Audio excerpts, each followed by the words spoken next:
Ya, assalamualaikum warahmatullahi wabarakatuh. Bagaimana kabarnya semuanya? Semoga baik-baik saja. Karena di masa pandemi ini, jangan sering keluar rumah jika tidak ada hal yang penting.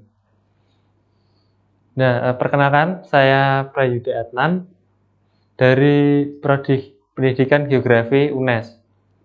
Nah, sebelum masuk ke materi, sebaiknya kita berdoa terlebih dahulu menurut agama dan kepercayaan masing-masing. Berdoa mulai.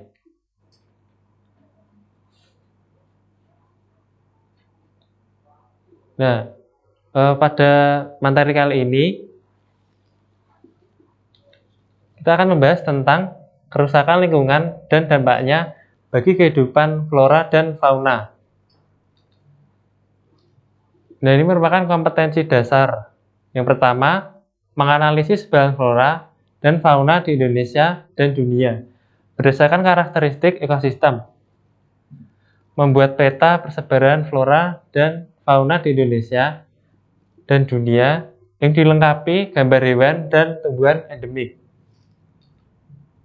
Nah, dari kerusakan lingkungan sendiri, yaitu merupakan kemerosotan atau deteriorisasi lingkungan dengan hilangnya sumber daya air, udara, dan tanah, serta kerusakan ekosistem dan punahnya fauna liar yang ada di permukaan bumi.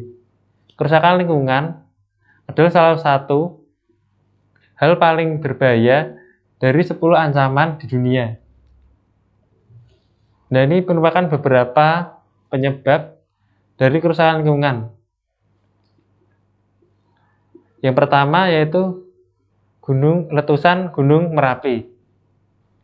Nah, letusan Gunung Merapi merupakan proses keluarnya magma dari ruang magma dalam perut gunung berapi akibat aktivitas magma dan pergerakan lempeng tektonik. Letusan ini sering terjadi di wilayah Jogja, tepatnya di Gunung Merapi.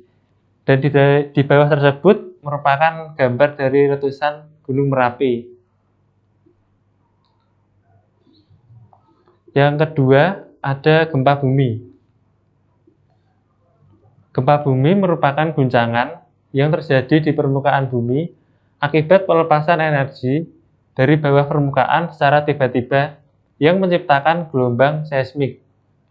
Gempa bumi biasanya disebabkan oleh pergerakan kerak bumi atau lempeng bumi. Pada gambar tersebut, pada bagian bawah itu merupakan gambar dari gempa bumi. Bisa dilihat gambarnya. Yang selanjutnya atau yang ketiga yaitu banjir. Banjir merupakan keadaan di mana suatu daerah tergenang oleh air dalam jumlah yang besar. Kedatangan banjir dapat diprediksi dengan memperhatikan curah hujan pada setiap daerah-daerahnya. Banjir ini biasanya disebabkan oleh membuang sampah sembarangan atau akibat penggundulan hutan yang mengakibatkan hilangnya sumber resapan pada air. Dan hal tersebutlah yang akhirnya menyebabkan bencana banjir. Yang keempat ada tanah longsor. Tanah longsor adalah perpindahan material pembentuk lereng berupa batuan, bahan rombakan, tanah, atau material campuran seperti bergerak ke bawah atau keluar lereng. Akibatnya dari tanah longsor sendiri, lingkungan di sekitar menjadi rusak dan banyak memakan korban jiwa. Nah, gambar di bawah tersebut merupakan bencana tanah longsor yang terjadi di suatu daerah. Yang kelima ada badai angin. Badai angin adalah angin kencang atau bisa juga disebut dengan badai besar yang sangat kuat dengan pusaran angin memiliki kecepatannya yaitu 120 km per jam atau bisa saja melebihi. Dan di bawah tersebut merupakan gambar dari badai angin. Yang keenam ada pencemaran lingkungan. Pencemaran lingkungan adalah membuang sampah secara sembarangan, lalu pada sampah-sampah tersebut tidak diolah atau diuraikan, sehingga sampah tersebut mencemari lingkungan dan kesuburan tanah yang mengakibatkan daerah tersebut sangat sulit untuk wilayah pertanian karena tanahnya yang kurang subur. Nah, gambar tersebut merupakan gambar dari pencemaran lingkungan yang mengakibatkan daerah menjadi kumuh dan pencemaran pada air.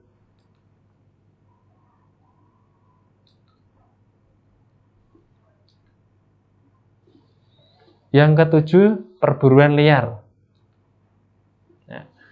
Perburuan liar merupakan pengambilan hewan dan tanaman liar secara ilegal, sehingga bertentangan dengan peraturan konservasi serta manajemen kehidupan liar. Pada perburuan liar ini mengakibatkan hilangnya populasi hewan dan tumbuhan liar dan juga punahnya hewan dan juga tumbuhan. Nah, di materi selanjutnya yaitu berbagai kerusakan lingkungan. Yang pertama ada kerusakan hutan. Dalam hal memenuhi kebutuhan, manusia terkadang mengeksploitasi hutan terlalu besar, bahkan dengan menggunakan praktik ilegal, logging, dan perburuan liar yang marak di Indonesia. Nah, pada gambar tersebut merupakan gambar yang terjadi kerusakan hutan. Yang kedua, selanjutnya ada kerusakan hutan di wilayah perairan. Yang pertama, mengeksploitasi hasil laut. Praktik penangkapan ikan yang menggunakan alat yang tidak memperhatikan kelestarian biota laut, misalnya saja menangkap ikan menggunakan jaring berukuran kecil, lalu menggunakan racun dalam menangkap ikan dan menggunakan bahan peledak. Hal tersebut mengakibatkan ekosistem ikan-ikan kecil atau bibit-bibit ikan tersebut akan punah, sehingga mengakibatkan ekosistem menjadi hilang. Selanjutnya yaitu merusak habitat makhluk air. Penggunaan alat-alat serta racun tersebut mengakibatkan terumbu karang menjadi rusak dan hewan yang ada di terumbu karang tersebut menjadi mati. Nah, gambar tersebut merupakan gambar merusak habitat dengan menggunakan racun yang ada di dalam botol. Yang terakhir yaitu pencemaran laut. Pencemaran ini terjadi karena ulah manusia yang tidak bertanggung jawab, yaitu membuang sampah sembarangan tanpa memperhatikan kelestarian di lingkungan sekitarnya, terutama di wilayah perairan. Nah, ini merupakan bentuk konservasi flora dan fauna yang ada di Indonesia. Nah, pengertian dari konservasi flora merupakan pengelolaan sumber daya alam yang pemanfaatannya dilakukan secara bijaksana untuk menjamin kesinambungan persediaannya dan tetap memelihara serta meningkatkan kualitas keanekaragaman dan juga nilainya. Manfaat dari konservasi tersebut yaitu 1. Menjaga keseimbangan ekosistem dan habitat hewan dan tumbuhan. Yang kedua, melindungi flora dan tanah lingkungan dari kerusakan dan ancaman kepunahan. Yang terakhir, menjaga tingkat keanekaragaman hayati agar tetap tinggi sehingga mampu menopang kehidupan.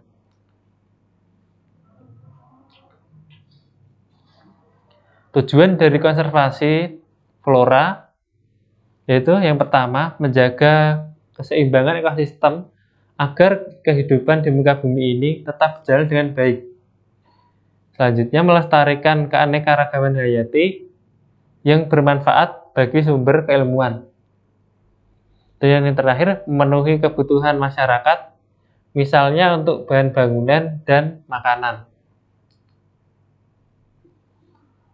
Nah, ini konservasi fauna di Indonesia merupakan pengelolaan satwa yang pemanfaatannya dilakukan secara bijaksana untuk menjamin kesinambungan persediaannya dengan tetap memelihara dan meningkatkan kualitas keanekaragaman dan nilainya. Itu merupakan konservasi fauna yang dilakukan di NTT, yaitu konservasi untuk ekosistem komodo. Manfaat dari konservasi fauna: melindungi fauna dari ancaman kepunahan, menjaga kesuburan tanah, mengatur tata air, menjadi tempat atau objek wisata, menambah sumber devisa negara, menjadi tempat belajar di lapangan atau praktek, dan menjadi tempat penelitian. Tujuan dari konservasi fauna: menjaga keseimbangan ekosistem agar kehidupan di muka bumi tetap berjalan dengan baik. Yang selanjutnya, menjaga keanekaragaman fauna yang bermanfaat bagi ilmu pengetahuan dan masyarakat, dan juga memenuhi kebutuhan masyarakat, misalnya saja makanan dan binatang ternak. Pada konservasi tersebut dibagi menjadi dua macam. Yang pertama, in situ, merupakan konservasi flora dan fauna yang dilakukan pada habitat asli. Pada in situ ini terdapat 7 kategori, yaitu cagar alam, suaka marga satwa, taman laut, taman buru, hutan atau taman wisata, taman provinsi, dan taman nasional.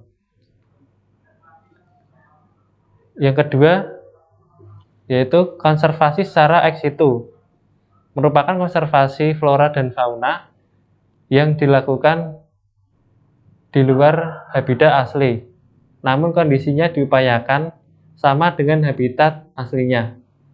Misalnya saja konservasi flora di Kebun Raya Bogor.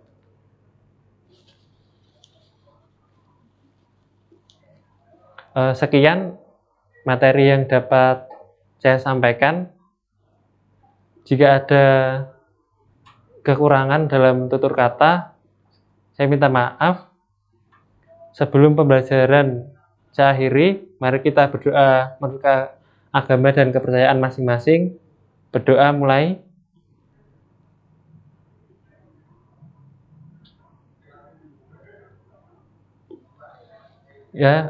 Karena ini merupakan masa pandemi, tetap gunakan masker dan jangan sering keluar rumah jika tidak ada kepentingan.